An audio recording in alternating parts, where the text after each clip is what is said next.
Assalamualaikum warahmatullahi wabarakatuh. Anak-anak, bagaimana UTS-nya? Lancar dan nilainya memuaskan, bukan? Tapi jangan lekas puas dan jangan berniat mencari nilai yang bagus. Niatlah untuk mencari ilmu sebanyak-banyaknya. Setelah kalian menjalani UTS, kita akan lanjutkan lagi ya pembelajaran SKI, dan pada kesempatan ini kita akan membahas ilmuwan yang hidup pada masa dinasti Abbasiyah. Dan di pertemuan ketujuh ini kita akan mengenal lebih dekat lagi tokoh ilmuwan muslim bernama Ali ibnu Rabbani At-Tabari.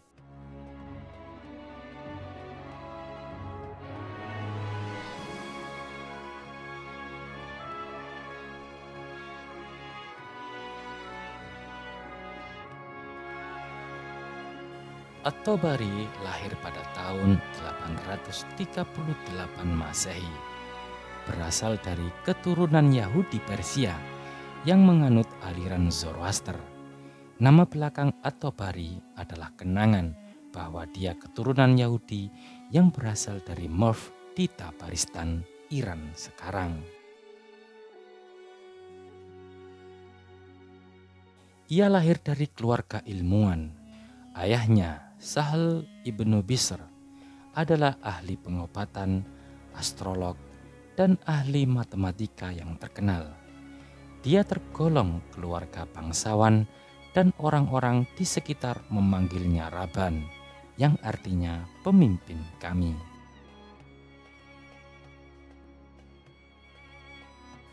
Dari ayahnya, ia mempelajari ilmu pengobatan dan kaligrafi. Sebagai seorang pemuda yang cerdas, Ali juga sangat mahir berbahasa Suriah dan Yunani. Nama besarnya dicatat dan diabadikan dalam karya muridnya Muhammad ibnu Zakaria al-Razi alias Razes, fisikawan agung. At-Tabari lalu mengabdi di istana Khalifah dinasti Abbasiyah hingga kepemimpinan Al-Mutawakkil. Diperkirakan saat itulah dia memutuskan hijrah ke dunia Islam pada saat Khalifah Abbasiyah Al-Mu'tasim berkuasa. Dunia psikologi Islam mengenal At-Tabari sebagai pencetus terapi penyakit jiwa. Selain dikenal sebagai seorang psikolog, ia juga menguasai ilmu yang lain, yakni fisika dan kedokteran. Namanya tetap dikenang berkat karya-karya tulisnya yang sangat berpengaruh.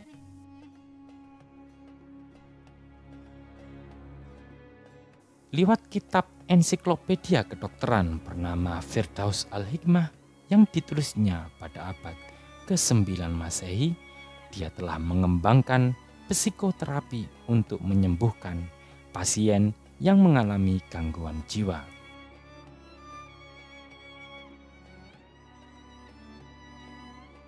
Kitab Firdaus Al-Hikmah atau Paradise of Wisdom merupakan adikarya sang psikolog.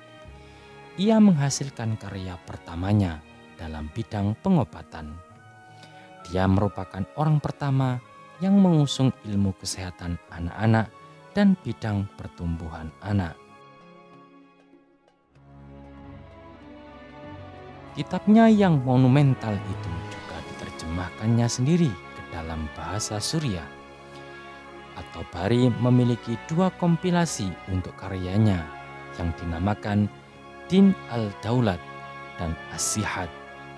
Adikarya sang ilmuwan itu bisa ditemukan di perpustakaan Universitas Oxford, Inggris. Firdaus Al-Hikmah berisi tentang sistem pengobatan. Buku yang ditulis dalam bahasa Arab ini disebut juga Al-Kunnas.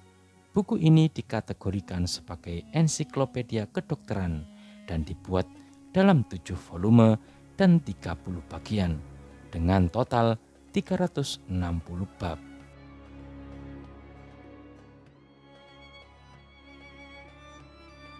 Buku ini dibagi ke dalam 7 bagian. Bagian pertama memuat masalah doktrin ilmu kesehatan kontemporer berjudul Kulliyatu At-Tib. Bagian kedua berisi uraian bagian-bagian organ tubuh manusia, peraturan menjaga kesehatan, dan laporan tentang penyakit-penyakit yang pasti menghinggapi otot. Bagian ketiga berisi deskripsi tentang diet. Bagian keempat tentang seluruh penyakit yang biasa menimpa badan. Bagian kelima berisi deskripsi tentang rasa dan warna. Bagian keenam tentang obat-obatan dan racun. Dan bagian ketujuh berisi diskusi tentang astronomi, juga ringkasan pengobatan ala India. At-Tabari dinilai muridnya sebagai seorang guru yang berdedikasi tinggi. Tak heran jika murid-muridnya juga meraih kesuksesan seperti dirinya. Salah satunya adalah Ar-Razi. At-Tabari tutup usia pada tahun 870 Masehi, namun namanya hingga kini tetaplah abadi. Demikianlah anak-anak materi ajar pada kesempatan kali ini. Semoga kalian bisa memahaminya dengan baik